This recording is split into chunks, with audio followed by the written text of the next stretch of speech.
Hello and guten Tag, and welcome back to Berlin for a little Berlin bonus video.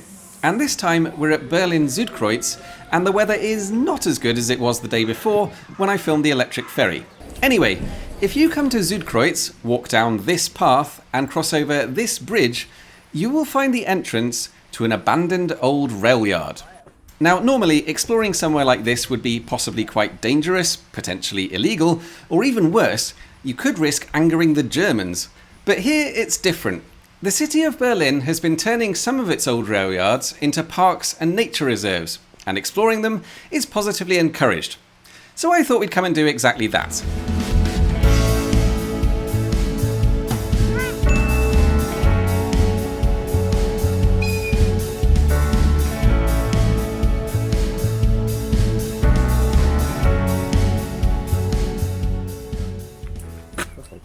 Do you have to pay to go in the park? Yeah. I mean, we don't have to, but it's €1. We've come to the Naturpark Schöneberger Südgelände, a park and nature reserve in the Schöneberg district of Berlin. But as I said, it didn't start life as a nature reserve. We're standing in what used to be the old Berlin Tempelhof freight yard. Back in the days of steam, this would have been the main sorting yard for freight travelling between Berlin and the south, cities like Dresden, Halle or Leipzig. But by 1952, the yard had reached the end of its useful life. It was decommissioned, closed down, and then basically forgotten about.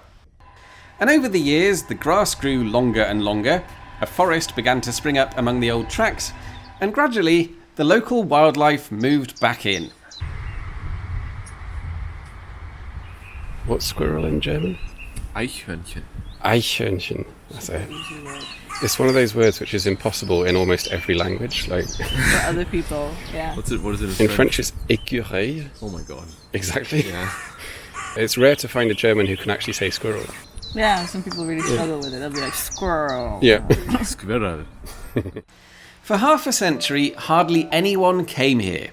The park/former railway yard is squeezed into a narrow triangle of land surrounded exclusively by railway lines, which meant that after the yard closed down, the area was more or less completely sealed off from humans, and it became a secret haven for all sorts of animals. It was only in the late 90s that the local authorities decided to actively protect the mini ecosystem that had been created here, and in the year 2000, it opened to the public as a park and conservation area. But in among all the trees and bushes, you'll still find a few bits and pieces from the old rail yard. Can we get it to work? And I think it locks and unlocks this, and then this is what you would crank to like turn it around. That's my guess. Don't quote. If I put that on YouTube, there'll be about 100 people saying, that's not how it works. Yeah. It was roughly at this point I decided we should let Neve explain everything. You drive the train on, and someone can crawl underneath. Yep, that's how it works. Belly scratchers.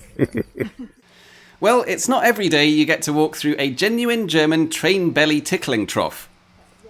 And there's a few other things lying around the forest for you to discover, not least this enormous red water tower. But I think we've probably left the best thing until last, because just around this corner, at the southern end of the park, is the real star of the show. This is a Deutsche Reichsbahn Class 50 locomotive from the 1940s, which I can tell because it says so on this piece of paper. These were originally built to support the German war effort, but they turned out to be a very dependable design, which meant they carried on working well into peacetime, ending up in countries all over Europe and on both sides of the Iron Curtain. This particular one worked in the DDR, in other words, East Germany, right up until the early 1980s. And Neve has just learned a fact about it that she has very slightly misheard. The trains in the DDR used charcoal from trees because they didn't have any stone coal. Oh no. Coal. Okay. I'm gonna have to Cut. correct you. Sorry. Yeah, there's two different kinds of coal that you get out of the ground, which is Steinkohle and Braunkohle. I don't know what they are in English. Steinkohle is the one which they preferably used for the trains, but East Germany didn't have any Steinkohle. I said just that. They only had Braunkohle. But, Braunkohle. But you said from trees. Braunkohle. Braunkohle. Braun. Braun. Braunkohle. Oh. Yeah. Okay, not bad. Should I still be filming? And that's about it from the old Tempelhof Railyard / Naturpark Südgelände. There are a few more things to see here, but I'll leave those for you to discover if you ever visit. And if you'd like to visit, you can either do what we did, catch the train to Berlin Südkreuz and then sneak in through the entrance at the top end, or you can come down to this end to the main entrance, which is right next to Priesterweg station on S-Bahn line 2.